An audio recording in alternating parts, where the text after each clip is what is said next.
Senhores senadores, senhoras senadoras, senhores e senhoras presentes e aqueles que acompanham esta sessão pela rádio e pela TV Senado.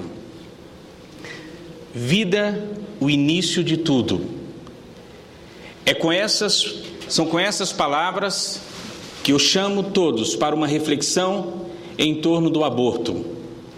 O aborto é a interrupção da gravidez com a morte do nascituro, assim considerado o ser humano que está por nascer e que aguarda seu nascimento no ventre materno. Essa interrupção pode ser feita de forma espontânea ou induzida, por meio do uso de medicamentos ou da realização de cirurgias. Atualmente tramita no Senado Federal o projeto de lei número 236 de 2012, conhecido como anteprojeto do futuro Código Penal, que nos artigos 125 a 127 cria 4 formas de criminalização do aborto e no artigo 128, 7 formas de exclusão desse crime.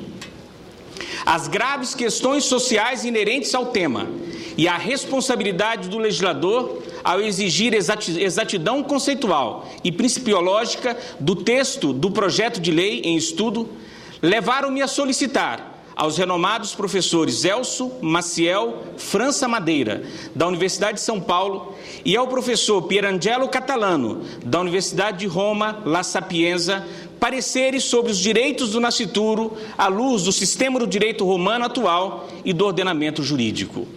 No sistema jurídico romano, o direito do nascituro à vida se construiu autonomamente, não como questão religiosa, biológica, científica ou filosófica. A vida daquele que está por nascer indica a existência de um ser humano em formação. E para o direito, onde houver vida, exige-se, no mínimo, respeito, defesa e proteção. Por maior que seja a dependência afetiva, física ou nutricional que o nascituro tenha da gestante, de remédios ou de recursos decorrentes dos avanços tecnológicos, cabe ao jurista defender os direitos fundamentais dele, especialmente o direito à vida e à integridade física. Após criterioso exame dos direitos do nascituro, reconhecidos muito antes do nascimento de Jesus Cristo, os professores Elcio Madeira e Pierangelo Catalano foram unânimes ao consignar em seus pareceres que a vida começa com a concepção e o nascituro é titular de inúmeros direitos. O ordenamento jurídico brasileiro é explícito com relação à existência de vida e de direitos a partir da concepção. Primeiro, o Código Civil, em seu artigo 2º, que adotou a teoria concepcionista, deixando claros e a salvo não só esses direitos, como o momento em que eles têm origem.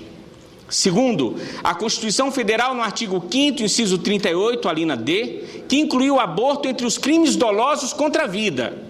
Terceiro, o atual Código Penal e o próprio projeto de lei número 236 de 2012, que incluíram o aborto entre os crimes praticados contra a pessoa, de maneira especial na subclasse dos crimes dolosos contra a vida, ao lado do homicídio, da indução, instigação e auxílio ao suicídio, bem como ao lado do infanticídio.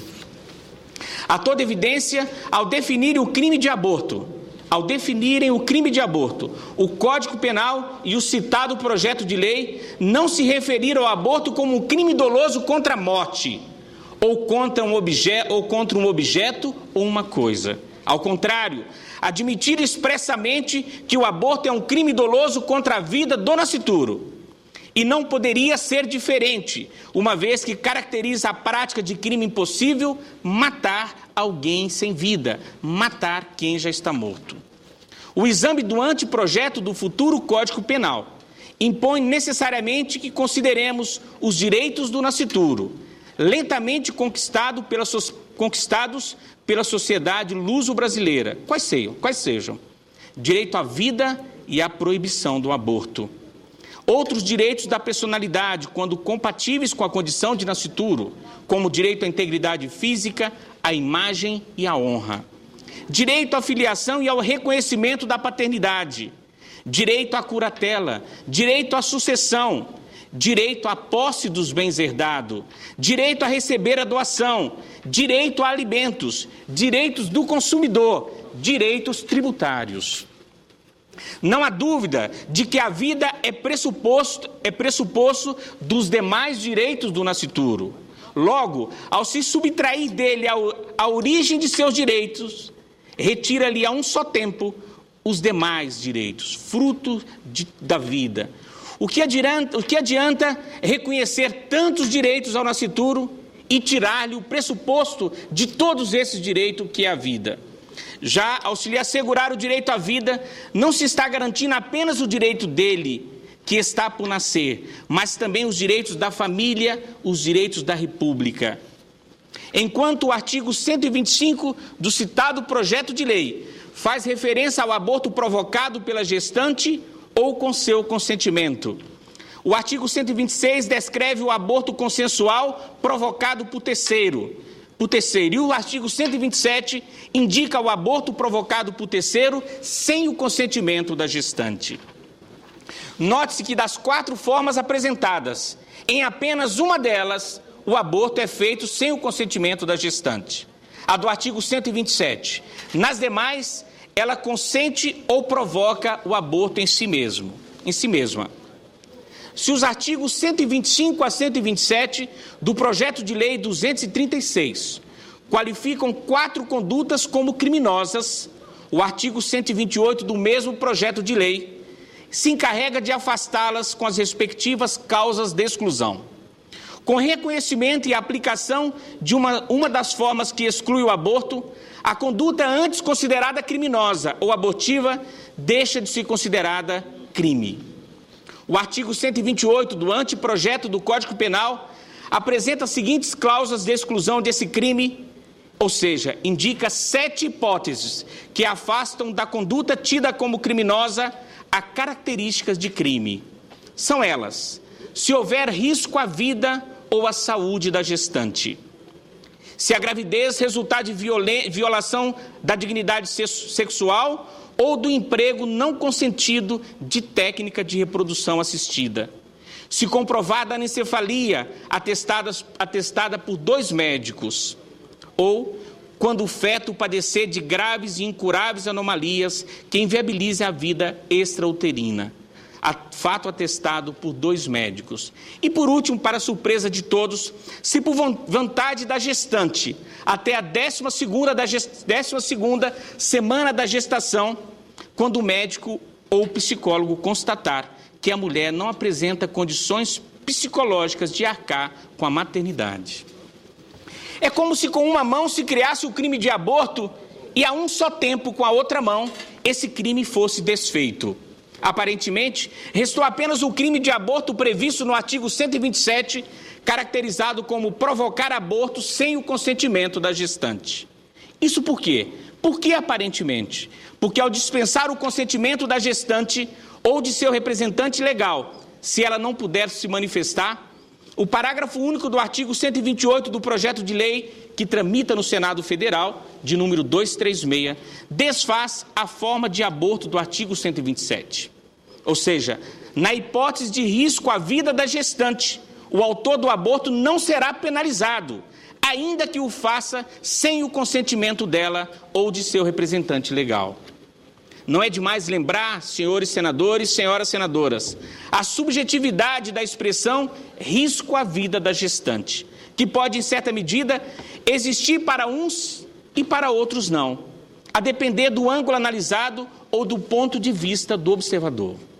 A falta de necessidade do consentimento da gestante caminha em direção oposta à decisão tomada pela italiana Gianna Beretta Molla, nascida em 4/10/1922 e falecida no dia 28 de abril de 1962, que faleceu aos 38 anos. Médica pediatra, ela descobriu ser portadora de um cisto ovariano em plena gravidez. Embora seu quadro clínico exigisse o aborto, ela se recusou a fazê-lo, dizendo aos médicos: se deveis decidir entre mim e o filho, nenhuma hesitação. Escolhei e isso exijo, a criança salvai-a. 7 dias após o nascimento de Giana Emanuela, Giana, a mãe, faleceu com dor aguda no abdômen. Em vida ela escreveu: olhe para as mães que realmente amam seus filhos, quantos sacrifícios fazem. Elas estão prontas para tudo, até para dar o seu próprio sangue para que o bebê cresça bem, saudável e forte. E morreu dizendo repetidamente: Jesus, eu te amo. Jesus, eu te amo. Ela foi beatificada em 24 de 4 de 94 e canonizada em 16 de 5 de 2004 pelo Papa João Paulo II. Excluída a hipótese prevista na primeira parte do inciso 1 do artigo 128 do projeto de lei 236, risco à vida da gestante. As demais excludentes do crime de aborto se baseiam em casuísmos que não levam em conta o fundamental conceito de necessidade. Com isso, submetem diversas situações à opinião circunstancial de médicos ou psicólogos, flexibilizando e subordinando a decisão de sacrificar o maior dos direitos, o direito à vida, não a outro direito à vida, mas a motivos menores. De acordo com o atual Código Penal e com o projeto de lei número 236, em regra, todos os crimes, exceto o aborto, se submetem às mesmas formas de exclusão do fato criminoso, também chamadas excludentes de ilicitude, excludentes de antijuridicidade, previstas nos artigos 23 e 28, respectivamente, do Código Penal e do anteprojeto. A conduta deixa de ser ilícita ou criminosa quando o crime é praticado de acordo com esses dispositivos, no estrito cumprimento do dever legal, no exercício regular do direito, em estado de necessidade, em legítima defesa. A pergunta que se faz, então, senhores senadores, senhoras senadoras, é a seguinte: por que somente o aborto não se submete às excludentes de ilicitude indicadas no artigo 23 do atual Código Penal e no artigo 28 do projeto de lei número 236? Por que alguém que mata outrem fora do útero materno, criança ou adulto, não importa, de maneira hedionda, ignóbil e mesquinha, se submete a tais excludentes, e o autor ou autora do crime de aborto se submete às excludentes especiais do artigo 128 do atual Código Penal, as quais estão sendo ampliadas pelo artigo 128 do projeto de lei 236. Por que um peso e duas medidas? Essa é a minha pergunta. A resposta é singela. Se os autores do crime de aborto se submetessem apenas às excludentes do artigo 23 do Código Penal e do artigo 28 do projeto de lei 236, somente o estado de necessidade excluiria a ilicitude do crime de aborto. Assim, só na hipótese de risco à vida da gestante, o direito excluiria o crime, nas demais, não. Por isso é que, nesse caso, a excludente é chamada de aborto necessário, uma vez que é realizado em decorrência do estado de necessidade. As outras excludentes de ilicitude, estrito cumprimento do dever legal, exercício regular de direito e legítima defesa, são incompatíveis com o crime de aborto. Com relação às hipóteses do inciso 5 e 7 do artigo 128 do projeto de lei referido, a anencefalia e por vontade da gestante até 12 semanas, a contradição é visível. Na primeira, exige-se atestados de 2 médicos, precedidos, obviamente, de vários exames. Já na segunda, aquela até 12 semanas, basta a participação de um médico ou de apenas um psicólogo. Indiscutivelmente, para a gestante que pretende fazer um abortamento, é muito mais cômodo procurar um psicólogo do que 2 médicos e ainda ter que se submeter a uma bateria de exames clínicos. A toda evidência, a segunda hipótese inclui a primeira. A contradição somente desaparece caso o nascituro anencefálico tenha mais de 12 semanas, o que na prática dificilmente ocorrerá. Resumindo, de acordo com o projeto de lei número 236 de 2012, até 12 semanas, o aborto de um nascituro anencefálico dispensa a participação de médico, bem como de qualquer atestado ou exame médico, bastando uma simples comprovação feita por um psicólogo de que a gestante não apresenta condições psicológicas para arcar com a maternidade. E também, nesses 12 meses, havendo esse reconhecimento por um único psicólogo, qualquer nascituro pode ser abortado no Brasil se prevalecer o que está disposto nesse projeto de lei. Com relação à gravidez decorrente da violência sexual, o princípio de direito romano que resolve o impasse é objetivo, concreto e fundamental. A calamidade da mãe não pode prejudicar aquele que está no seu ventre. E opõe-se à excludente do crime de aborto por esse motivo.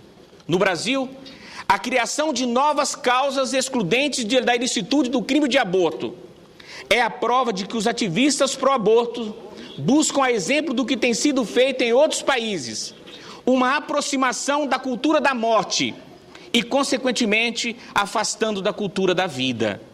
Da política que apregou a morte em lugar da vida e o sangue no lugar da paz. Da política que substitui o branco pelo vermelho dessa gravata. Em 1908, o médico francês Claude Forest iniciou um movimento a favor do aborto e contra sua incriminação, sob o argumento que a mulher tem o direito de dispor livremente de seu corpo e, por conseguinte, de recusar a maternidade. Essa linha argumentativa continua sendo usada com frequência pelos defensores do aborto. Para esse grupo, o nascituro, enquanto viver no útero materno, é uma simples parte das entranhas maternas. Mas Nelson Gria, em sua obra publicada em 1942, sustenta que o nascituro não é só parte da mãe, mas também parte do pai. Em complemento, citando Garcia Pintos, Nelson Gria afirma que o nascituro não é uma simples parte da mulher, pars ventris, mas um todo completo, uma perfeita individualidade. Verifica-se que o óvulo sozinho é incapaz de gerar uma criança, o mesmo ocorrendo com o espermatozoide isoladamente.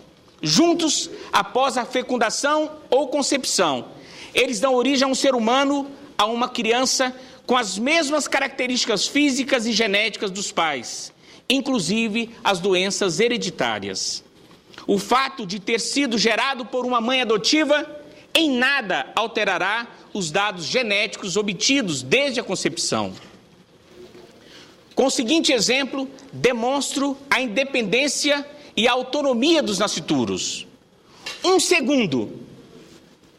Um único segundo após a concepção, o embrião de pais alemães de olhos azuis, com 1,95 m de altura e várias doenças genéticas, foi transferido para o útero materno de uma anã. Uma anã com 1,20 m de altura e sem qualquer doença genética. Indaga-se, 9 meses depois, após o nascimento, como será essa criança? Inegavelmente, ela terá as características físicas e genéticas dos pais alemães e de suas famílias, o que pode ser comprovado por meio de simples exame de DNA. O aborto é um crime contra a continuidade e a integridade de uma estirpe, porque ele não destrói apenas uma vida indefesa. Toda uma geração é assassinada brutalmente. Filhos, netos, bisnetos e etc. Por isso, só defendem o aborto aqueles que tiveram o direito de nascer. E isso me impressiona muito, porque somente aqueles que tiveram o direito de nascer, reconhecido, defendem o aborto. Se é certo que a gestante pode dispor de alguns de seus direitos, não é menos certo que sua iniciativa não pode atingir direitos de terceiros, especialmente os mais expressivos direitos do nascituro, o direito à vida e à integridade física. Não se pode esquecer da paridade ontológica, a igualdade de direitos entre nascituros e nascidos. A interrupção da gravidez, ainda que realizada por um especialista em um bom hospital, não deixa de representar uma séria e grave intervenção no organismo da gestante. A garantia de acesso à informação e aos serviços de assistência à saúde reprodutiva, bem como iniciativas de conscientização contrárias ao abortamento, voltado para gestantes que, num primeiro momento, estão decididas a interromper a gravidez, representa uma forma de proteção à vida e à saúde da própria gestante. Em inúmeros casos, senhores senadores, senhoras senadoras, a criação de alternativas e opções pelos governos para abrigar, proteger as crianças após o nascimento e assegurar o sigilo da gravidez pode defender a vida e evitar a morte, riscos, consequências e complicações causadas por abortamentos realizados em condições precárias de higiene por pessoas não qualificadas e com emprego de métodos perigosos. Com essas ponderações, ingressei hoje com um projeto de lei, onde busco regulamentar a adoção do nascituro. A gestante que quiser doar o seu filho antes do nascimento, poderá fazê-lo. Se ela tem receio de que que o nascituro, agora a criança já nascida, vai sofrer pela falta de dinheiro, pela falta de uma boa condição de vida, ela pode dar esse nascituro à adoção. Possibilitar a adoção dessa criança que não nasceu, mas que já tem vida, que já tem organismo, que já tem corpo. As considerações apresentadas nessa oportunidade apenas anunciam um ponto de vista contrário ao aborto, o qual encontra nos pareceres dos professores Elcio Madeira e Pierangelo Catalano, uma expressão tanto mais pura quanto mais real do direito que o embasa, a defesa da vida. Considerando o meu tempo, a exiguidade do tempo e o transcurso desse tempo, e o número de oradores inscritos, e o senador Delcídio Amaral, Rodrigo Hollenberg estão inscritos para falar em seguida, defiro que as peças deste pronunciamento sejam dadas como lidas. Muito obrigado pela atenção e gentileza. Boa tarde a todos.